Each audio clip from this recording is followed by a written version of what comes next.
Uma eleição em que um dos candidatos sofreu um atentado a tiros. Um presidente que desistiu de concorrer a um novo mandato. Protestos contra uma guerra envolvendo os Estados Unidos. Esse é o cenário que cerca a convenção do Partido Democrata em 2024 em Chicago. Mesma cidade que recebeu o mesmo evento em 1968. Mas se a agitação nas ruas décadas atrás foi muito maior, as inquietações sobre os rumos da sociedade americana continuam vivas. Meu nome é Antônio Mami e esse aqui é o Durma Com Essa, o podcast de notícias do Nexo.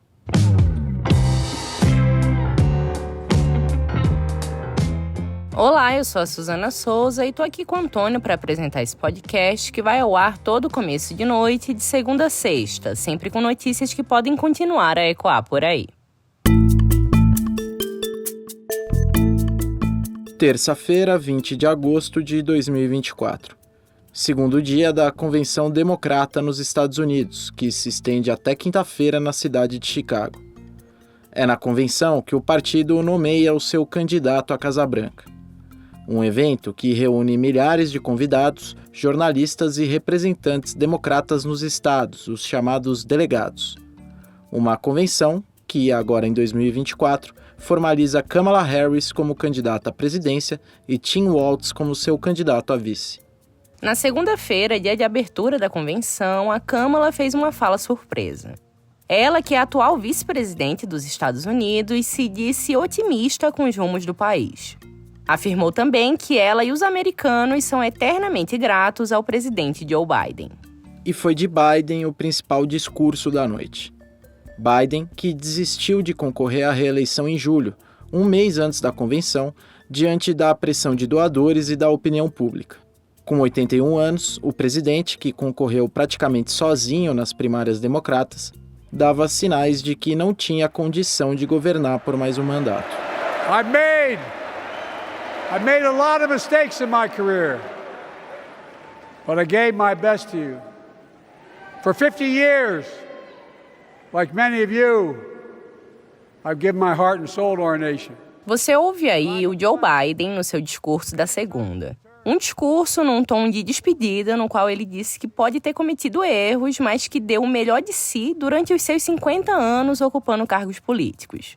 O presidente também disse que a desistência da candidatura foi a melhor decisão da sua vida e que a Kamala será uma presidente histórica. Biden relutou em desistir da candidatura. Quando fez, os seus níveis de impopularidade eram altos. Só 36% dos americanos aprovavam seu trabalho, segundo uma pesquisa feita àquela altura pelo Instituto Gallup. O seu governo até apresentou resultados econômicos positivos, mas não o suficiente para fazer a população sentir que está melhorando de vida. O país também enfrenta uma crise migratória, fato explorado exaustivamente pelo candidato republicano Donald Trump. E entre os próprios eleitores democratas, Biden lida com a pressão de ser o principal aliado de Israel na guerra contra o Hamas. A invasão e os ataques israelenses à faixa de Gaza já deixaram mais de 40 mil palestinos mortos.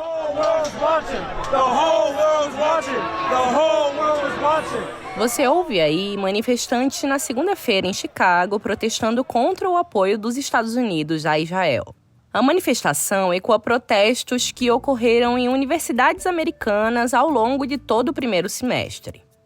Uma situação que colocou Biden numa saia justa, tendo que se equilibrar entre, de um lado, defender um eleitorado jovem que o Partido Democrata quer atrair, e de outro, se colocar no controle da situação, sem passar recibo para os republicanos que o acusavam de ser conivente com a desordem.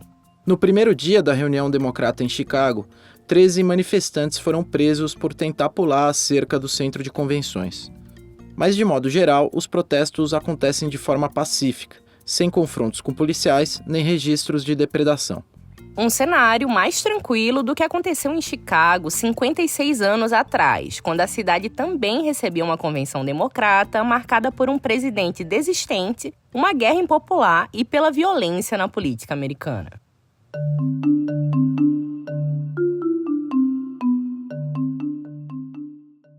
I shall not seek, and I will not accept the nomination of my party for another term as your president. Nesse pronunciamento em cadeia nacional de TV em março de 1968, o então presidente dos Estados Unidos, Lyndon Johnson, anunciava que não iria se candidatar à reeleição. Assim como Biden em 2024, o Johnson tinha baixa aprovação popular e vinha se desgastando com uma guerra, a Guerra do Vietnã, que até então já tinha resultado na morte de 25 mil soldados americanos. Johnson foi vice de John Kennedy, assassinado em um atentado a tiros em 1963. Ele assumiu a presidência e, um ano depois, foi eleito para continuar à frente da Casa Branca. E naquele ano de 1968, 5 anos depois da morte de Kennedy, outras 2 personalidades da política americana foram assassinadas. Em abril, o reverendo Martin Luther King, ícone na luta pelos direitos civis da população negra dos Estados Unidos, foi morto a tiros na sacada de um hotel. Em junho, foi a vez de Robert Kennedy ser assassinado em um atentado. Ele era irmão de John Kennedy e favorito à nomeação democrata depois da desistência de Lyndon Johnson. Assim como aconteceu com o Robert Kennedy em 1968, um candidato também foi alvo de um atentado em 2024. Donald Trump tomou um tiro de raspão durante um comício no estado da Pensilvânia. Em todos esses atentados que a gente citou até aqui, de John Kennedy a Donald Trump, as investigações oficiais apontaram que os atiradores agiram sozinhos. A morte do Martin Luther King em abril de 1968 gerou uma onda de protestos pelos Estados Unidos, manifestações que foram fortemente reprimidas pela polícia. Um dos palcos dessas manifestações foi Chicago, que receberia a Convenção Democrata em agosto daquele ano. A cidade era governada por um prefeito do partido que temia passar a imagem de desordem para o resto do país. Então, o aparato de segurança para o evento foi enorme para os padrões da época, com cerca de 20 mil agentes entre policiais, militares e membros da Guarda Nacional. A Convenção de 68 começou já sob um forte clima de tensão. Manifestantes de todo o país viajaram para Chicago e montaram um acampamento no principal parque da cidade. Tinha ali militante político organizado, mas tinha também jovem desencantado com a guerra, com o estilo de vida tradicional das famílias americanas.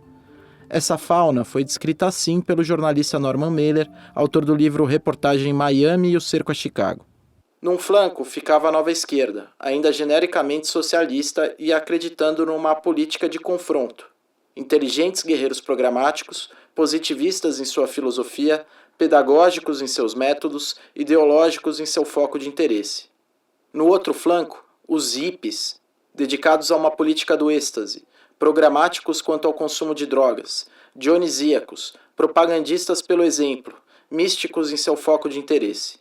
No verão de 68, porém, cada um desses grupos já tinha influenciado o outro a tal ponto nas universidades, via atividades de rua e manifestações, que as diferenças entre eles não eram mais significativas. A gente citou certo o Norman Mailer aqui. É hippie e não hippie, o notório movimento da contracultura dos anos 60. Hippie é uma referência a YIP, as iniciais do Youth International Party, ou Partido Internacional da Juventude. Os líderes do grupo eram os protagonistas do filme Os 7 de Chicago, que está disponível na Netflix. Os conflitos entre os manifestantes e as forças de segurança foram aumentando ao longo dos dias de convenção. No dia da nomeação do candidato do Partido Democrata, policiais reprimiram fortemente um grupo de manifestantes que marchava rumo ao centro de convenções. Dezenas de pessoas ficaram feridas, outras dezenas foram presas, mas ninguém morreu. Vou citar de novo Norman Mailer, que viu o confronto da janela do quarto do hotel onde ele estava hospedado. A polícia atacou com gás lacrimogênio, gás de pimenta e cacetetes, atacando como uma serra de fita cortando a madeira, os dentes da serra à ponta de seus cacetetes. Atacou como uma foice ceifando a grama, fileiras de 20 e 30 policiais avançando em arco, seus cacetetes batendo, os manifestantes fugindo. Visto de cima, do 19º andar, aquilo parecia o vento soprando a poeira, ou a franja das ondas empurrando a espuma na areia. As convenções dos partidos americanos naquela época eram diferentes. Hoje, elas na prática servem para formalizar o vencedor das eleições primárias. Em 1968, não. Ali, os delegados negociavam seus votos abertamente num balcão de articulações políticas. E foi assim que Hubert Humphrey, vice do Lyndon Johnson, foi nomeado candidato a presidente pelo Partido Democrata. Humphrey, que vale dizer, não teve o apoio público do Lyndon Johnson, como a Kamala Harris teve do Joe Biden em 2024. Humphrey, que foi para as eleições como representante de um governo desgastado e acabou perdendo a disputa para o republicano Richard Nixon mais tarde. Pelo menos num primeiro momento, a Kamala Harris conseguiu trazer uma nova energia para a campanha democrata. Ela conseguiu recuperar a desvantagem em relação ao Trump nas pesquisas eleitorais, sobretudo em estados-chave. Se os candidatos estão definidos, os rumos dos Estados Unidos ainda seguem incertos em 2024. Uma sensação parecida com aquela de 68. O Durma com essa volta já. O crescimento dos cassinos virtuais e das apostas esportivas online, as chamadas bets, tem despertado muitas preocupações. A Isadora Rupp escreveu um texto sobre o assunto e vai falar disso com a gente. Isadora, para começar, já dá para mensurar o quanto as bets têm afetado a renda dos brasileiros? Um estudo do Banco Itaú estima que entre junho de 2023 e junho de 2024, o apostador brasileiro perdeu mais de 23 bilhões em bets, um valor que representa 0,2% do PIB do país. Um outro estudo da consultoria Strategy Brasil mostra que já existe um impacto da atividade no consumo desses apostadores, a maioria homens de classe C que moram na região sudeste. Isso impacta o poder de compra dessas famílias, que deixam de lado outras atividades de entretenimento, como ir ao cinema ou a um restaurante, por exemplo. O setor varejista tem se mostrado preocupado. O CEO do Grupo Assaí, o Belmiro Gomes, disse recentemente em uma entrevista para o jornal o Globo que esses jogos fazem um estrago no bolso da população de baixa renda. E existe um crescimento de pessoas dependentes dos jogos virtuais? Embora a principal motivação dessas pessoas seja ganhar dinheiro, o que os estudos mostram é que elas replicam o que ganham em outras apostas. E tudo isso de uma maneira muito simples e rápida, pelo computador, tablet ou celular. Além desse fácil acesso, as propagandas das bets são onipresentes. Elas estão nas ruas, nas camisas dos times de futebol e também são impulsionadas por algoritmos na internet. Esses fatores contribuem para que apostadores desenvolvam dependência em jogos, que é uma doença psiquiátrica reconhecida internacionalmente. O Programa Ambulatorial Integrado dos Transtornos do Impulso do Instituto de Psiquiatria da Universidade de São Paulo viu a busca por tratamento crescer 178% entre 2022 e 2023.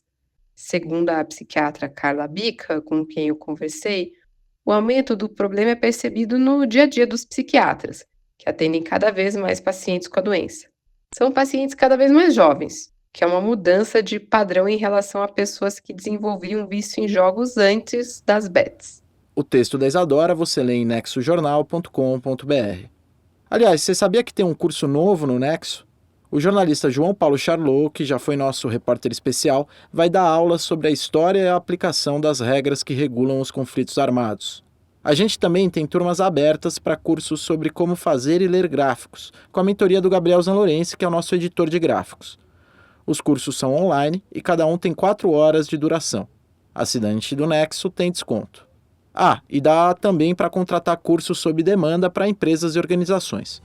Entra lá no nexojornal.com.br/cursos para conhecer mais. Da convenção do Partido Democrata nos Estados Unidos às preocupações com as bets no Brasil, durma com essa. Com roteiro, apresentação e produção de Antônio Mami, apresentação e edição de texto de Suzana Souza, participação de Isadora Rupp, edição de áudio de Pedro Pastorizi e produção de arte de Lucas Neopman, termina aqui mais um Durma com essa. Amanhã tem mais.